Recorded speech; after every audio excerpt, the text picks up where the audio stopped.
By the way, animation. I think also we spoke about the crowds, living pitch and the crowd, and especially. pitch, all the visuals. But that's visual. Today we're going to talk about gameplay, and you have great news because you brought the actual game with you. I mean, we are going to watch at the game, which is being played at this IGN booth right now. If we can switch to the game, I think we have already switched to it. We see the team management screen, right? We're in team management. Team management is something, so if you look at what were the community requests on the past, it was fix the keeper, so we are bringing next-gen goalkeepers this year. That we're going to talk a little bit about that I've later. seen that in a few matches I've played. The goalkeepers are drastically changed. We'll get back to that when we launch the game. But tell me something about the changes, because I understood you can give instruction to each individual player, right? Yeah, team management, it's a complete overhaul this year. It's beyond just changing the user interface in terms of the UI, making more intuitive. This is one of the new features that Paul, the guy, is playing the game and is showing us. That are called player instructions. So with player instructions, it's a new addition where... So you say, Suarez, don't bite. You don't get that far, but for each position on the field, you specify how do you want that player to move around on attacking, on defense, on supporting the runs. So basically, you might have the same lineup, same formation, same everything, but you change the player instructions and you can completely change how your team plays. So for those guys that are super avid gamers of career mode, that they really like to dive deep into managing the team, so they can affect completely how the team changes, and they can save up to what we call 6 team sheets. 6 team sheets. So you get. But can you also switch between those different team sheets during the match? No. So you select the team sheet when you are going into a match, saying, okay, this is my team sheet for a cup game. This is my team sheet for like a not that important league game. So can you switch it during the pause, the break of the game? Yeah, going into game, you select what is the team sheet that you want to play with. And then during the match, yes, you can change the instructions, but the team sheet is a concept where so you have all these predefined set of things, so you don't have to be changing that all the time. That must hurt. Liverpool without Suarez. Yeah, so Lambert is not the same, but they still have Sturridge and Sterling. Well, this looks totally different as well. We saw the audience, we saw a great atmosphere. Yeah, I think the English competition, they did all the stadiums, right? All the 20 stadiums. The Premier League authenticity we have this year is phenomenal. Really, we have the 20 stadiums for the 20 teams that are in the 14-15 season for the Premier League. We were able to go and head scan in all the clubs, so we're going to have more than 200 head scan faces from the Premier League as well. And in addition to that, you can see the AdWords as well. So in this case, okay, you see the FIFA.com, but we have a new technology for AdWords that are for each club on the Premier League as well. New chants, not just on the Premier League, everywhere. We have the Premier League overlay package as well. Visually, the game is really outstanding, and you can see the living pitch. The living pitch. It changes during the match, but to be clear, that's only visual, right? It doesn't influence the gameplay at all. It really doesn't make sense to make gameplay changes. Here we see a goal of who is it? Is that a defender? Goal. Is it Fabregas? We'll see when it's close by. That's Fabregas. Yeah, he's a new kid in the team. Spanish. Well, what is he actually? Is he an attacker or a midfielder? I don't know. He plays everywhere. But he usually plays in several positions. But he looks phenomenal. Look at that. One of the new faces that we have as well. So this is an early goal. Liverpool is not stressed yet, I think, emotional wise. Yeah, but I want to remark here of the living pitch. So you see how the pitch starts getting deteriorated over time. This is not a random thing, so we are really tracking every footstep, every slide, the strength of that footstep and slide, so the pitch gets deteriorated like in real life. Like there are many things that really makes the entire experience really immersive, and that's why we call the tagline this year of "Feel the Game," because that's about it. It's feel the game in terms of the experience, the atmosphere, but feel the game in terms of gameplay as well. There we have it. Oh. Did you see? Oh, that's a fault. That might be a penalty kick. But did you see the goalkeeper? I really like that because yellow card for Egger. Well, the goalkeeper was. I have not seen that animation before. I mean, he was diving through the ball. He did not. He wasn't able to catch it actually. There you can see that is new. Back, but of foul. Yes, for goalkeepers, goalkeeper is something that the community was really asking us for. To be honest, yeah, but it was not. I mean, the goalkeepers in FIFA 14, they were like machines, like rockets. They flew to the ball, fast pace. It was absolutely not realistic, to be honest. Yeah, so it's not making every goalkeeper like a Neuer. Like Neuer, I mean, you would not keeper. even be able to play the ball around the goalkeeper, which is a pretty common way to score. There are many ways, new ways to score as well. So for keepers, so there are three main things. So one of them is reactions. So if you check in the past what we couldn't do, so keeper, once they made the decision, we couldn't change the decision on the fly. So if there was a ball deflection or something, they couldn't react. So right now, if the ball deflects, there is a curve, the keepers can adjust their legs, their arms, so they can react towards every change of situation to try to save the ball. New animation, so all the saves look much more realistic, but like a new AI as well, the AI of the keeper, so they can analyze much better the situation to understand, okay, do I want to catch the ball, do I want to just grab it, do I want to go slow, running, jogging, so many situations where you can now score like a tunnel goals, which is amazing. Well, this is a cool save as well from Peter Cech. Well, okay, that looks very cool, the goalkeepers. You guys did some other improvements, like the dribbling, for instance. Yeah. In what way did you change that? First of all, we wanted to have like a huge attention on responsiveness this year, like a huge focus on responsiveness. And that's where, as soon as you pick the controller and you play the game, that's what you feel. So we've been showing the game for the past 3 months, 4 months, like to a lot of people to try it out and give us feedback. The first thing that they think is, okay, it looks amazing, which it does. And the second thing is, oh, it's super responsive. Responsiveness is not something that comes, let's say, as a casual thing. So we put a lot of emphasis. One of those things was the new dribbling system. So the new dribbling system, it brings much more personality into a player. So if you're playing with Leo Messi, that is like a left-footed. He's like a mediocre player like Maradona. yeah. So no players like those. that is super left-footed.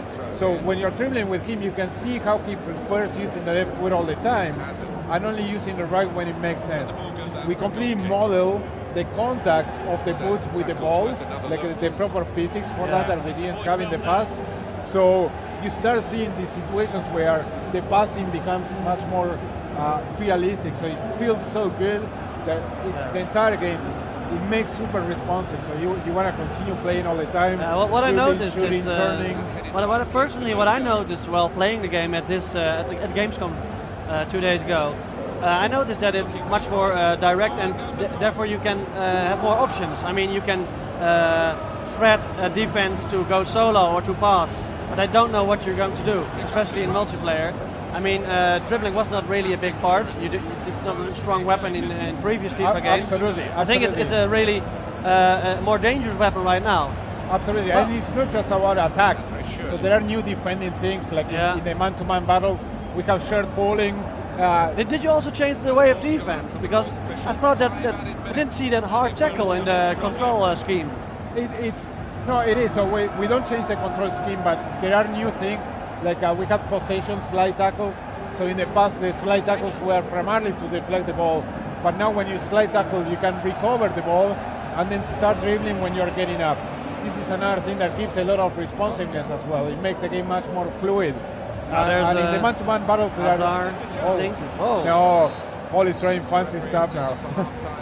He's playing on the difficulty of semi-pro. I want to show you this, but Paul is skipping the match highlights that are really good. So we changed the highlights as well to make it much more relevant in terms of having letterbox, like a pulse effects, and really telling the story of the match. The highlights, but you usually skip them, like you did now. But Paul, because he's carrying here, he wants to show us gameplay so desperately. I have a few questions about FIFA 14 to FIFA 15, the improvements. Yes. I mean, a lot of complaints out of the community were like some strong weapons in FIFA 14, maybe a bit overpowered even. like crossings and headers. Yes, I think absolutely. headers you changed, right? It's not easy to score with a header. Absolutely, they did two main things on things that they didn't become exploits, but people were abusing of. That we are our I power used it a lot. Our power headers is how they call it, and then some of the through balls. So we put a lot of a lot emphasis. through balls were really strong as well, and especially because the AI defense was not really counting on it. It was really hard to defend. Yeah. How did you guys thought about a solution for that? It's fine tuning. It's extremely fine tuning. So we understood the problem, and we investigated what it was. We understood the problem, and we were all the time tuning those things and play testing. So it's all year long to make sure that the headers, the through balls, or any other case, or any other situation in football, it doesn't become like an exploit or a predominant way of playing. So everyone, if you want to play like a passing game, if you want to play like a speed game, regardless what is your way of playing the game, you should have a fair chance of winning it. And it's on the opposition to try to overcome, to find what is the weakness of that way of playing the game. And talking about ways of playing the games, we have two new mentalities. One two new mentalities of positions.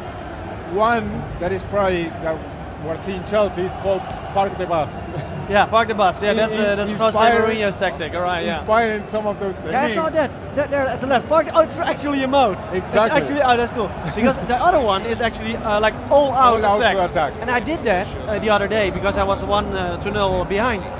And I saw even the defenders in the box. Opponent box. Yes, absolutely. Like, what are you doing here, man? So these are the situations, when you watch, if you remember the Champions League final between Real Madrid and Atletico Madrid. So at some point Atletico was parking the bus, Real Madrid forgetting about playing good football and just throwing the ball. It's a shame though, but it's in the game now. Is it actual? Is it placeholder? Is it really? It is. You're really going to do it is in the game. He plays like that. And seriously, that's fun. The AI understand the context and start doing that as well. You start seeing time wasting as well. Time wasting not in the sense of taking time for having a throw in, but people like the opponent just grabbing the ball and instead of trying to score, just going on the sideline, going to a corner kick to have possession. Oh, wow, that's a great shot, but it's also a great pass, and that's. Hopefully you guys tweak that a bit because I mean it's so hard to give that pass. I mean I'm playing football. I'm not the best, but I'm never able to give a pass like that, and I think if you're not Pirlo, Xavi, it's really hard to do so. Don't you think a pass like that, with what we saw before the shot happened, is a bit too strong still? It's in our game, so we try to bring a lot of the personality. So what we use is we have a huge database of players, and they have attributes for everything: mentality attributes, physical attributes, attacking, defending, etc. So we want to have a fair representation of what each player is in real life, but at the same time, you that you are controlling the players with the controller should be able to control your fate. And all in all, we think it's a fantastic game that accomplishes what we were looking for this year. That is about huge responsiveness, having a game that is super fun to play, being online, being with your friends, like we're sitting together right now, or a solo in the board. So we really have a fun game to play that is accessible, you can master. It's fantastic. It's fantastic bringing all that passion for football. And then in addition to that, we have tons of game modes, so not just career mode. There are many new things that we're doing in Ultimate Team that is our I play mostly seasons, but season is good. And so one new feature that we have in seasons, you know that one thing that was annoying in seasons is that every time you finish a game, you need to set up everything again. Yeah. So now what you have directly as soon as you finish the game is a play next match. Okay. So I can revenge myself faster. Exactly. It reduces the friction. We have something similar in clubs that we call round-based multiplayer. So we got inspired in first-person shooters, that you play the game and at the end of the session you have a countdown and then you are jumping to the next session. Well, we have the same in clubs. So you don't have to set up and everything again, but you'll just carry over and over and over. So you do what is the most important thing to use. That's good. That's a good usability improvement. All right, very cool. Absolutely. So this game is only a boring 1-0 victory. You cannot expect more from Chelsea, I think. Let's try to see the highlights now. Okay, the highlights. Let's look at the highlights. You see some of the emotional reactions. He's annoyed. He wants to win. He actually scored. Why is he annoyed? Well, Cesc Fabregas always that kind of face. But you can see more the new lighting system that is physically based training, and this is what I was talking about, the highlights. Much more production value, like a real football. So if you were hearing this is intermixed with music.